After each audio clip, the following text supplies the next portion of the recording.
But the important thing to understand is that it's true. If you educate a girl, you educate a society. You educate a family. Okay. And you educate a village or a town or a society. So how is that not the case when you educate a boy? they're selfish. Okay. Forgive me if that sounds like a remarkably sexist generalization. It does, doesn't it?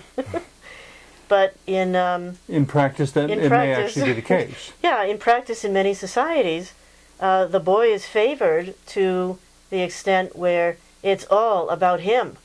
Mm-hmm. The girls are just sort of extra. And so the role of the girls in many, many traditional families is that of servant, of maidservant. And so the boys are the thing, you know. And which just gets back to the roles and responsibilities we mentioned. Yeah, well, in many societies they're not taught to have responsibilities, because the only responsibilities that are required of them are to get an education and to work, and then to take care. Yeah, and then to take care of their parents in old age. Okay. They're not taught to have, and this is a generalization before everybody starts turning off their TVs and all that, throwing darts at the screen. They're not taught to have social responsibility or social consciousness, or to work for the good of humanity, or any of the, those things are just oblivious.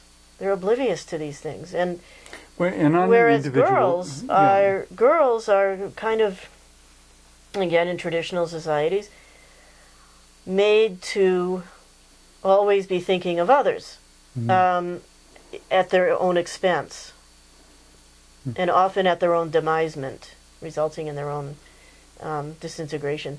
So it's a whole different orientation. Yeah, it's a whole different orientation. And obviously, on an individual level, anyone can be the exception rather than the rule. Oh yeah, I mean, now you see a lot of families that have taken the education of girl children very seriously. There've been a lot of programs now in developing countries that emphasize education of girl children, and in fact give families money to send their girls to school, whatever the motive, And so now there are families who are favoring the girls, and who actually put the girls forward,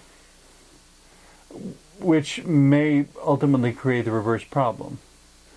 Well, not for a very, very long time. Not for a very long time? I would say those are the exceptions. And again, oftentimes those are families that are being paid extra money to send their girls to school, because it's the only way that the NGOs and the government offices that deal with such things can get them to do it. NGO, national government? What we would call non-profit organizations. Non-governmental organizations. Oh, okay. Yeah. Which, as I started to say, the problem for the current time, at least, is that those who are educating their daughters and so forth are still very much in the minority. Yes. Yeah. Hopefully, we'll get to a point where there's more balance. But for the moment, humanity's way in one direction. Well, it's sometimes also a matter of resources. Okay. Yeah, if a family has the resources to educate one child out of all of their children, which one do they pick? Which one do they pick?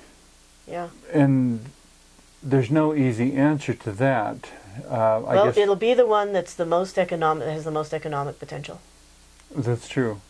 I suppose in that sense, you should give each child an aptitude test to find out which one is the most academically inclined. Well, that's way beyond what most people can manage to do. So. Well, it's definitely not the way most people address the challenge. Right. And those, I mean, even if you give somebody an aptitude test, that potential can change over time. So it's a gamble. Yeah.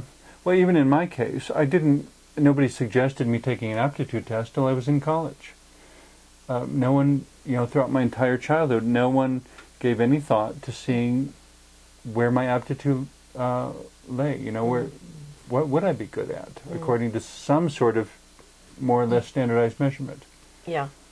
But I can't tell you how many women I've interviewed over the years who had to leave school or who never had a chance to go to school because of family circumstances, both economic and biases, that prevented it.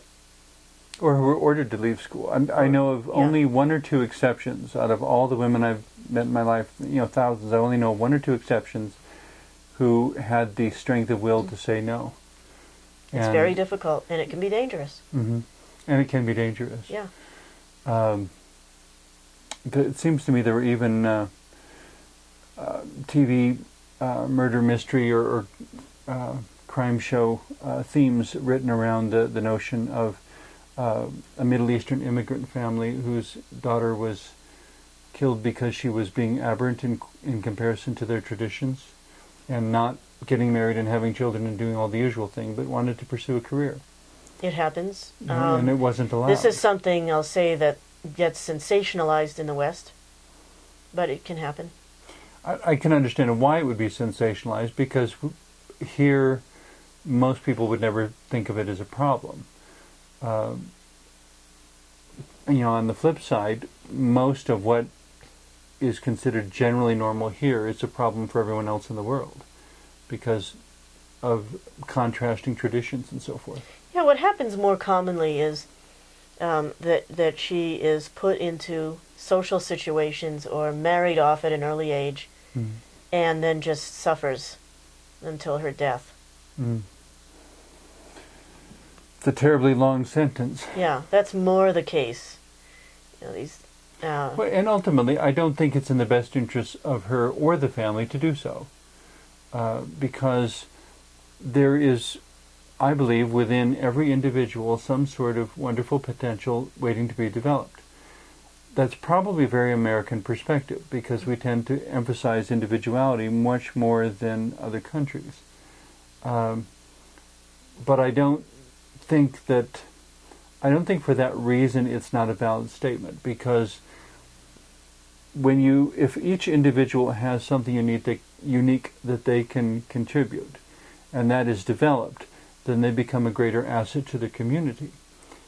The problem for all the good that traditions sometimes do in creating stability within a society is that they also make us blind to the anomalous possibilities, such as a daughter growing up to be the next Madame Curie or something.